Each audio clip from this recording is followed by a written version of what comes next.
তো বন্ধুরা লেটকা খিচুড়ি নেওয়া যাক, দেখা যাক এই যে লেটকা খিচুড়ি বাড়তেছে পার্সেলের জন্য। তো মামা আপনাদের লেটকা খিচুড়ি খেতে কেমন বলেন তো একটু? ভালো, খুব ভালো। তো আজকে টেস্ট করা যাক মামা লেটকা খিচুড়ি। টেস্টি খাবার। তো বন্ধুরা নিয়ে নিলাম মোগল বিরিয়ানির লেটকা খিচুড়ি। সো নেক্সট খেয়ে জানাচ্ছি কেমন হলো এই লেটকা খিচুড়ি, এটা রিভিউটা দিচ্ছি একটু পরে। সবাই পাশে থাকবেন, ধন্যবাদ। সো বন্ধুরা অফিসে এসে পড়ছি মোগলের লেটকা খিচুড়ি নিয়ে। নুসরাত একটু টেস্ট করে বলো তো কেমন হয়েছে? টেক্সচার পারফেক্ট, মশলাও সব পারফেক্ট, ভালো। রেট করো কত হবে? আউট অফ 10 আমি একে দিব 8।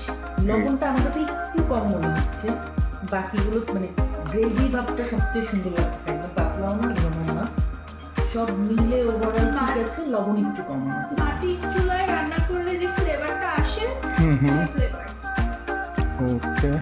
আর অনেক সামনে তো বন্ধুরা, একটা জায়গায় এখন আমি একটু টেস্ট করে দেখি। বিসমিল্লাহ।